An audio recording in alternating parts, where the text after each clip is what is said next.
इससे पहले कि वो मुझे कुछ कहे मैं उसे छोड़ देना चाहता हूँ।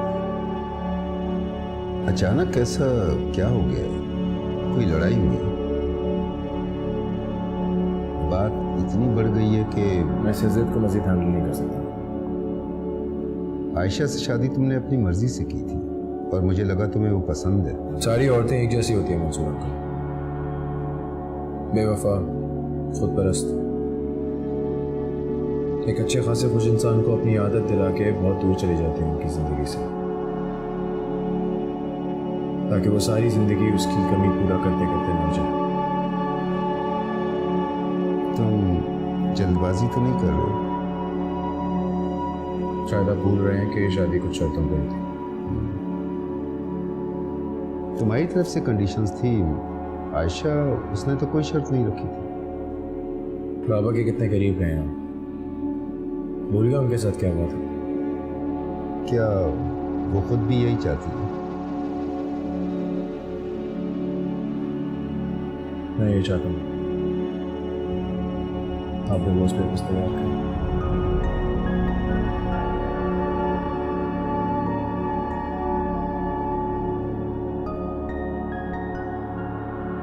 आयशा, तुम कब आई? कैसी है बेटा? ठीक हूँ, आप कैसी हैं? मैं बिल्कुल ठीक हूँ। वो तुम्हारे शौहर नहीं साथ आया? नहीं। वो आएगा इसे लेने के लिए, मसरूफ बहुत होता है ना। अब इतना बड़ा कारोबार संभालना कोई आसान काम थोड़ी। सही कह रही कुर्सिया। आयशा तो अपने घर में बहुत सुखी है। शुक्र है। बानों के भी हाथ पीले कर दो ना, उम्र गुजरे जा रही है उसकी। हाँ, बानों के लिए तो मैं इससे भी अच्छा दामाद ढूंढूंगी। जैसे इसकी हो गई है उसकी भी हो जाएगी। बॉबी, तुम पाउडर का काम नहीं कर रही? अभी तो तेरे लिए चाय पर आ रही थी ना, पियो। ये जोया नजर नहीं आ रही। वो अपनी सहेली की तरफ गई है। अच्छा, मैंने तो बड़ी दिल दहलाने वाली खबरें सुनी है उसके मुतालिक। मेरे तो कानों को यकीन ही नहीं आ रहा था। तौबा तौबा, मोहल्ले वाले तो ऐसी बातें कर रहे हैं। बकवास करते हैं सब। सुना है जोया ने भागकर निकाह कर लिया है। अरे वही लड़का जो रिश्ता लेकर आया था और तुमने इनकार भी कर दिया था। मैंने तो कई बार उसके साथ देखा उसको। बकवास करते हैं सब। मोहल्ले वालों को तो और कोई काम है नहीं, बस दूसरों की टोल लेना आता है। अब ऐसा भी नहीं है, मैंने खुद कई बार उस लड़के के साथ देखा है उसको। वो साथ वाली जरीना ना बता रही थी कि कितने दिनों से वो गायब है, अब तो नजर भी नहीं आ रही वो। मैं उस जरीना को भी बहुत अच्छी तरह जानती हूँ। वैक्सिंग कराई मेरे पार्लर से और आज तक उसके पैसे तो दिए नहीं। बनती वो नेक परवीन है, फिर दूसरों की बेटियों पर इल्जाम भी लगाने। वाह। भाई मैं क्यों किसी की बेटियों पर इल्जाम लगाऊंगी? तौबा है भाई, मुझे तो सुनकर बड़ा अफसोस हुआ है।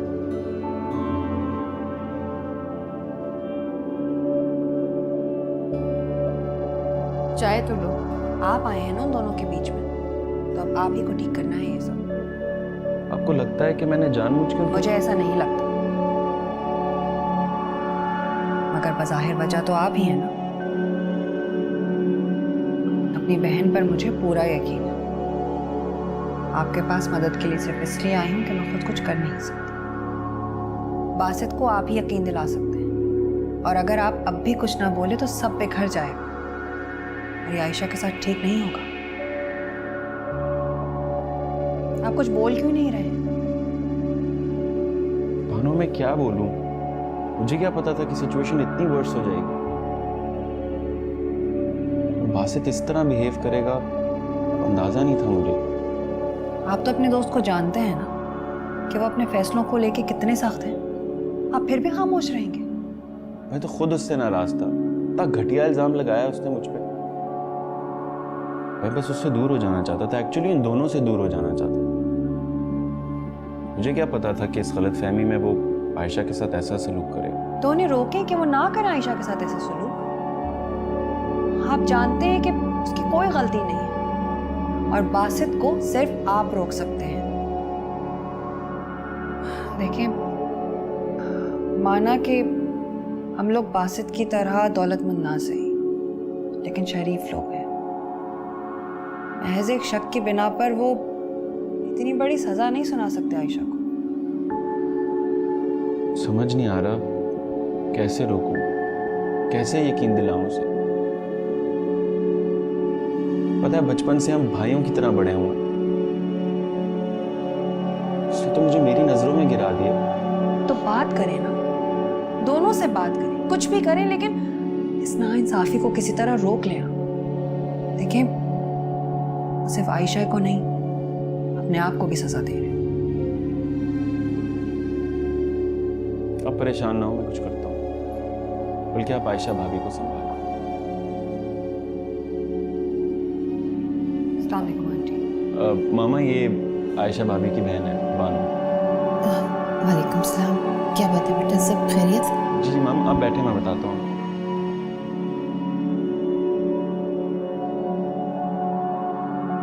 सब ठीक हो जाएगा, तुम परेशान मत हो। बाकी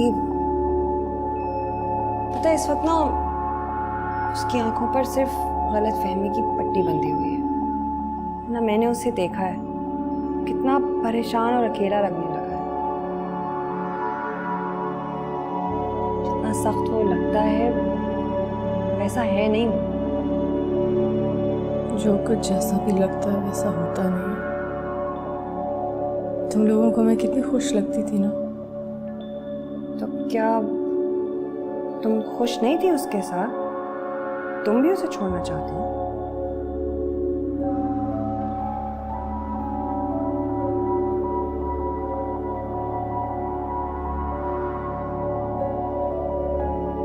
उसने मुझे सब कुछ दिया जो एक लड़की का ख्वाब होता है,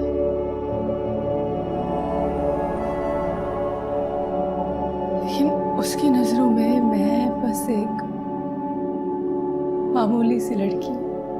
ऐसा नहीं है आयशा, उसने तो इज्जत से तुम्हें अपनाया था।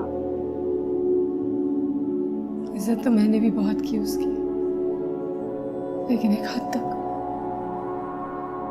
मानो जब बात किरदार पे आ जाए ना, तो बात खत्म हो जाती।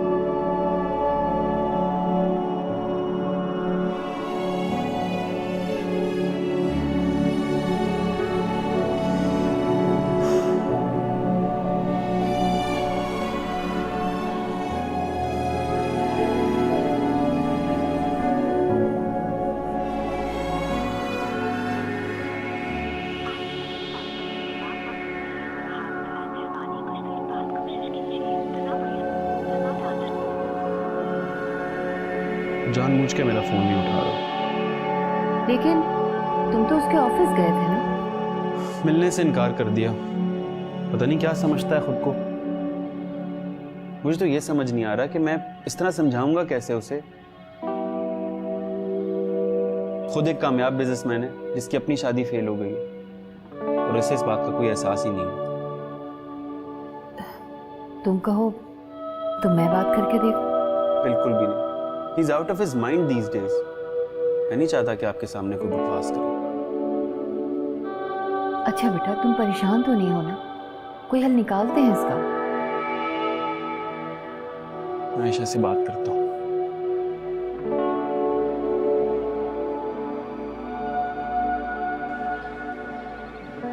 मियाँ बीवी में छोटी मोटी बातें हो जाती हैं। ये गलत फहमी भी तो हो सकती है। ये गलत फहमी नहीं है। देखो बासित, हम बैठकर बात के जरिए भी तो मसला हल कर सकते हैं। तुम समझदार हो, इंसान की आंख धोखा भी तो खा सकती है। ये शादी एक कॉम्प्रोमाइज था। वो और मैं, हम दोनों मजबूत हैं। मुझे नहीं लगता वो मेरे साथ रहना चाहती है। नहीं बेटा, तुम गलत समझ रहे हो। आयशा उन लड़कियों में से नहीं है जो दिल लगी करे, उसे निभाना आता है। क्या कह रही हो? मुझे निभाना नहीं आता, उसे आता। वो वहां सुकून से नहीं बैठी। तुमसे बात इसलिए नहीं कर रही कि उसे यकीन है कि तुम उसकी बात पर यकीन नहीं करोगे। मैं मानती हूँ कि शादी आयशा की मर्जी से नहीं हुई, लेकिन उसके बाद उसने निभाने की पूरी कोशिश की है। इस बात की, इस सच्चाई की गवाह हूं मैं। आप क्या चाहिए? आपको जो कहना था। उसकी जिंदगी खराब हो जाएगी, सिर्फ आयशा के साथ नहीं, तुम अपने साथ भी ठीक नहीं कर रहे हो। मैं तुम्हें ऐसा नहीं करने दूंगी। आप रोकेंगे मुझे? भूल गई हमारे बीच में क्या तय हुआ था? आपकी जितनी भी शराइत थी वो मैंने पूरी कर दी है। जब ये सब कुछ हुआ था आप और मैं हम दोनों मजबूर थे। मुझे नहीं लगता कि अब ऐसी कोई बात है। शादी जिन हालात में भी हो, लेकिन अब वो तुम्हारी बीवी है। रिश्तों को मजाक समझ रखा है तुमने। देखें, इन बातों में मत उलझाएं मुझे। मैं फैसला कर चुका हूं। मैं तलाक के कागजात भेज दूंगा। बासित, ऐसा मत करो। ये देखो, मैं तुम्हारे आगे हाथ जोड़ती हूँ। ऐसा मत करो, मेरी बेटी को इस तरह से मत धुतकारो। आपको तो सौदे करने आते हैं। मुझे उम्मीद है आपको एक और बासित मिल जाएगा।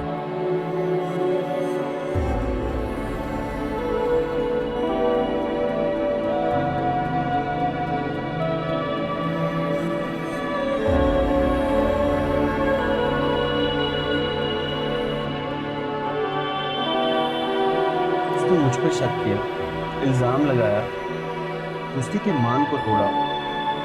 उसे आपके साथ ऐसा नहीं करना है। आपके लिए इल्ज़ाम है, लेकिन मेरे लिए किसी भी शरीफ औरत के लिए किरदार पे लगाई हुई तोहमत है। ये तो ऐसे जैसे तहफ़्फ़ुज़ देने वाला चादर खींचे और फिर इसके बाद कोई वजाहत मायने नहीं रखती। मेरे लिए तो नहीं रखती। ताल्लुक दिल की सच्चाई का नाम है, और ये ऐसा एहसास है जो उस खुद गर्ज इंसान ने कभी महसूस ही नहीं किया। अभी मैं चाहता हूँ कि आप उस खुद इंसान को ना छोड़ें। अगर आप दोनों अलग हो गए तो मैं खुद को कभी माफ़ नहीं करूँगा। मैं हमेशा खुद को कसूरवार समझूंगा। तो जिंदगियाँ तबाह हो जाएंगी मेरी वजह से। आपने क्या किया है? आपने कुछ नहीं किया। उसको मुझ पे यकीन नहीं है, उसको औरत पे यकीन नहीं है। सामने आंटी मुझे बता के गई थी ना, भाभी को बहुत टूटा हुआ, उसे आपकी ज़रूरत है। उसे शक है मुझे एक रिश्ते में बेतबारी आ जाए तो फिर दो लोग साथ होते हुए भी साथ नहीं होते। अगर उसे एतबार आ जाए, अभी वो गुस्से में है। नहीं चाहता भाभी को गुस्से में आके कोई फैसला ले ले तो बाद में उस पर पछता है। दिल का बुरा नहीं है वो, उसे हालात ने ऐसा कर दिया। अगर आप उसकी कहानी सुने ना तो आपको भी उस पर तरस आएगा। अफसोस है उसने आपकी दोस्ती की कदर नहीं की। जानते हुए भी कि वो गलत है, आपने कभी उसका साथ नहीं छोड़ा। अकेला था भाभी को, जब जब उसे दोस्त की जरूरत पड़ी मैं उसके साथ खड़ा रहा। लेकिन आपको अपनी जिंदगी से निकाल के तो वो अपनी मुश्किल बढ़ा रहा है। हर कोई अपने हिस्से की मुश्किल झेल रहा है। भाभी, क्या आप भी बासित को छोड़ना चाहते हैं?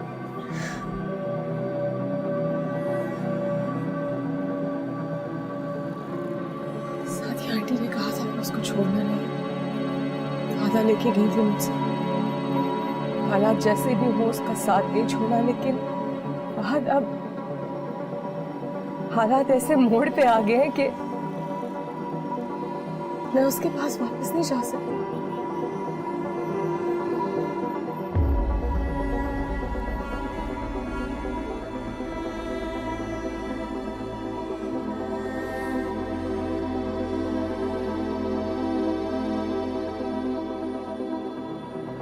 भूल गई हमारे बीच में क्या तय हुआ था? आपकी जितनी भी शराइत थी वो मैंने पूरी कर दी है। जब ये सब कुछ हुआ था आप और मैं हम दोनों मजबूर थे। मैं फैसला कर चुका हूँ। मैं तलाक के कागजात भेज दूंगा। आपको तो सौदे करने आते हैं। मुझे उम्मीद है आपको एक और बासित मिल जाएगा।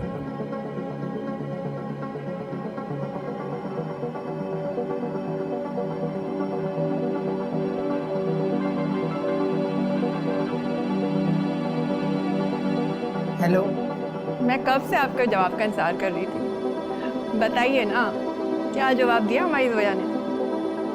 मैं आपको झूठी उम्मीद नहीं दिलाना चाहती। जोया को इनकार है इस रिश्ते से।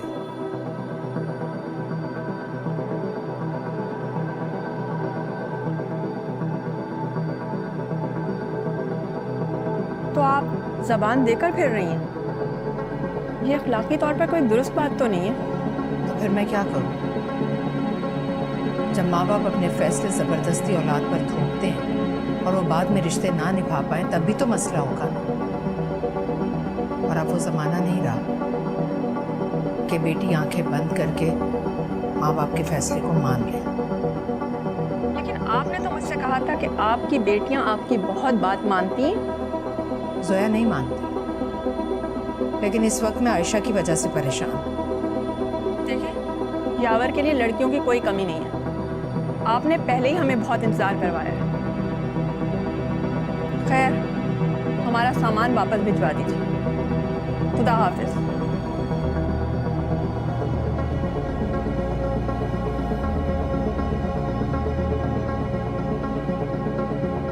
मैं समीना से बानो के रिश्ते की बात कर रही हूँ, लेकिन बानो को मानेगी नहीं। बात सही तो वैसे ही आयशा को छोड़ो। आयशा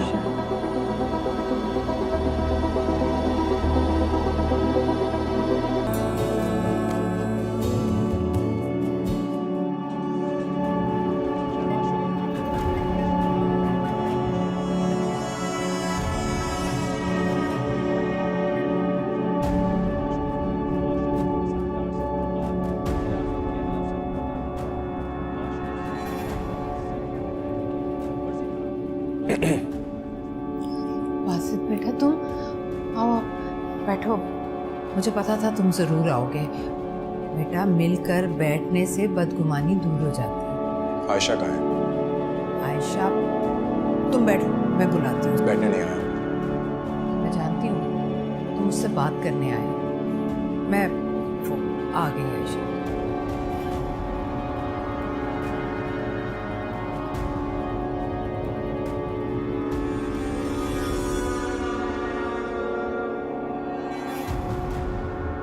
अस्सलाम वालेकुम। आपका फोन कहाँ है? आपका फोन कहाँ है? बैग में होगा, शायद साइलेंट पे था। आप कॉल कर रहे थे? Really? मैं देखना चाहता हूँ, जरा लेके आओ। ये क्या पूछ रहा है बेटा? फोन का पूछ रहा है, जाओ लेकर आओ।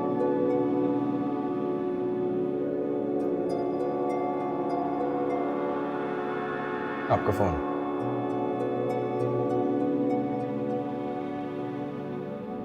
फहद की गाड़ी में रह गया था। क्या? आयशा का फोन फहद की गाड़ी में क्या कर रहा था? ये सवाल आप अपनी बेटी से पूछें।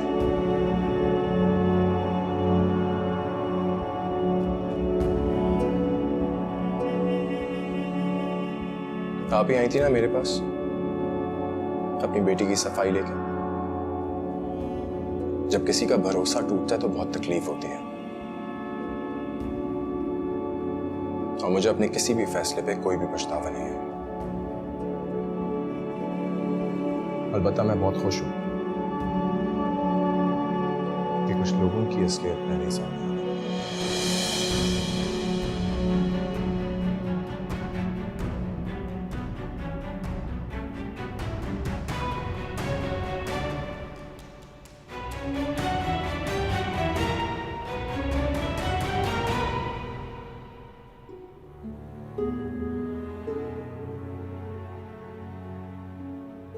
मुझे लगा वो मेरे लिए आया था। मिलने तो तुमसे ही आया था, लेकिन जिस तरह से वो गया है ना, मुझे नहीं लगता कि पलटकर अब वो आएगा। तुम्हारा फोन फहद की गाड़ी में क्या कर रहा था? तुम मिलने गई थी उससे? क्यों? जब जानती हो कि फहद की वजह से तुम पर शक करता है, तो क्यों किया तुमने ऐसा? फहद ऐसा नहीं है जैसा बासित उसे समझता है। मेरी इज्जत करता है, वो सब कुछ ठीक करने की कोशिश कर रहा था, हमें मिलाने की कोशिश कर रहा था, उसे फिक्र है हमारी। ठीक करने के चक्कर में सब खराब कर दिया उसने। होश के नाखून लो आयशा, अब बात बहुत बिगड़ चुकी है। ना मेरा कसूर है ना फहद का, हमने कुछ गलत नहीं किया। मुझे क्या पता था कि एक झूठ की वजह से वो इतना बदज़िन हो जाएगा मुझसे।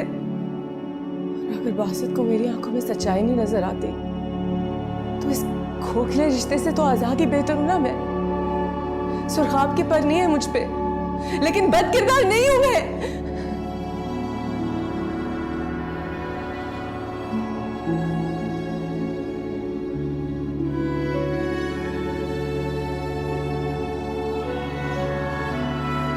एक रुखसत होती है तो दूसरी आ जाती है।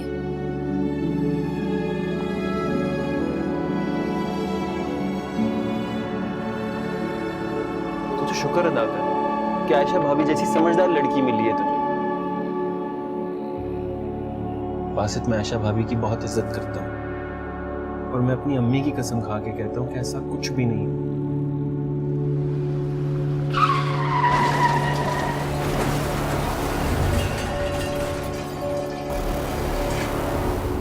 हाँ, वो आया था।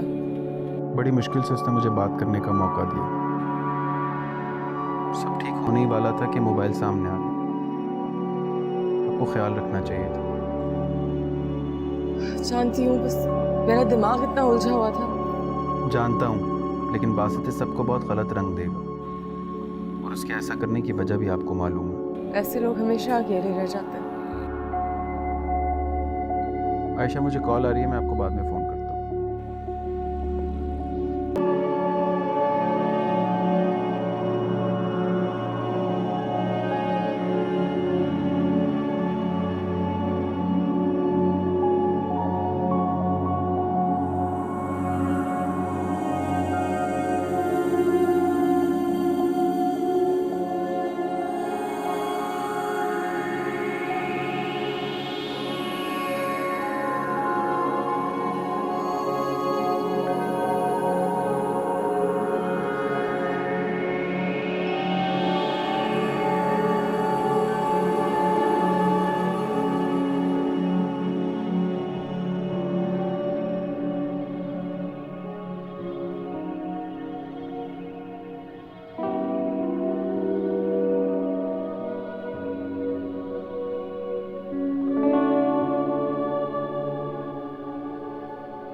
पता नहीं आयशा रात को सोई भी होगी कि नहीं, हॉस्पिटल में जगह कहाँ होगी।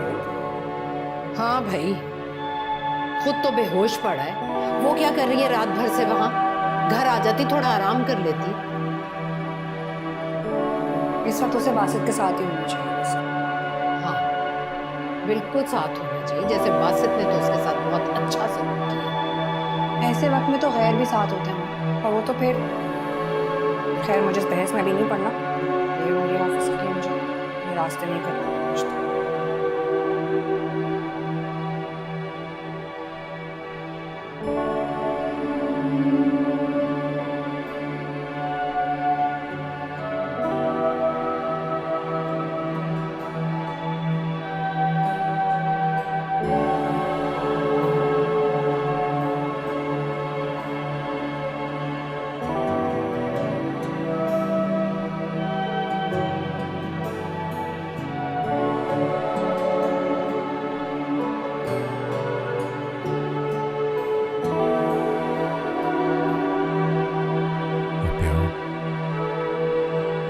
जो शख्स अस्पताल में जख्मी लाया जाए,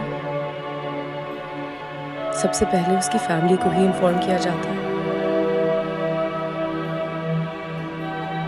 और बदकिस्मती से मैं आपकी फैमिली हूँ। एक्सीडेंट हुआ था। हाँ, बहुत बुरा एक्सीडेंट। शुक्र करें जान बच गई।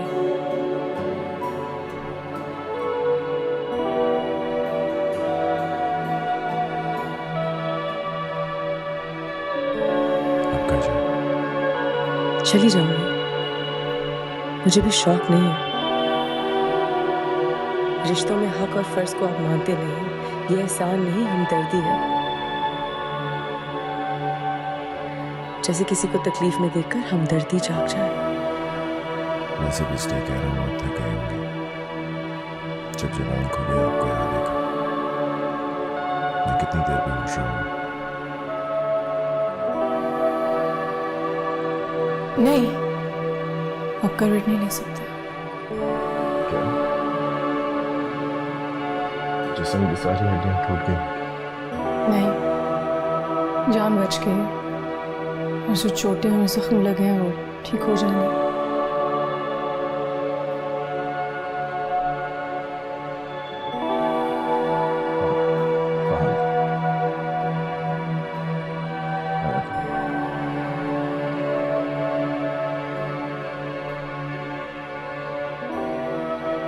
जाहिर सी बात है, आपका बेस्ट फ्रेंड है और एक ही है।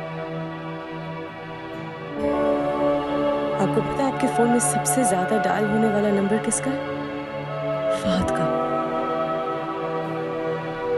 फहद, आपको सब पता है उसके बारे में? क्योंकि वो आपका दोस्त है। जिस शख्स को बार बार दिन में कई बार फोन करते हैं, जिससे हर बात शेयर करते हैं, उसी पे भरोसा नहीं है। मुझे शायद लोगों की पहचान नहीं है। लोग? आपको तो दोस्तों और दुश्मनों की पहचान नहीं। आप नहीं कर सकते।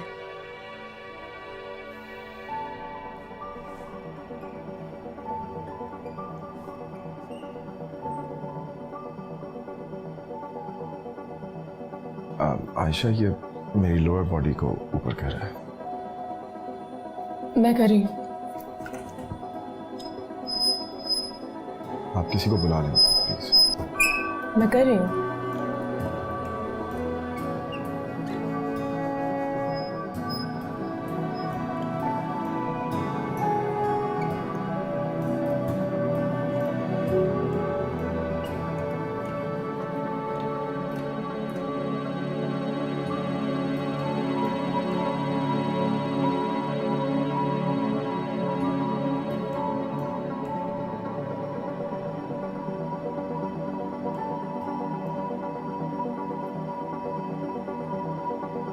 मैं खुद खा लूंगा।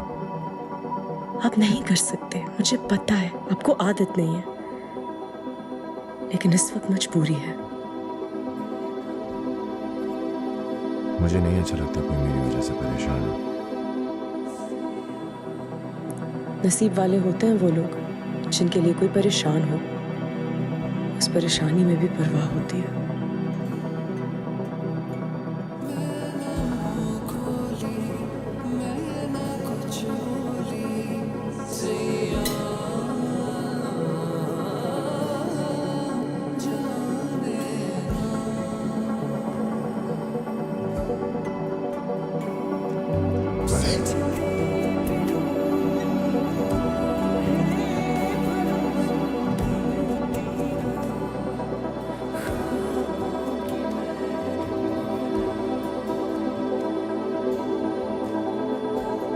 बानो आई थी, ऑफिस गई है वो। उसने कहा था अगर कोई काम है तो उसे फोन करके बताया जा सकता है।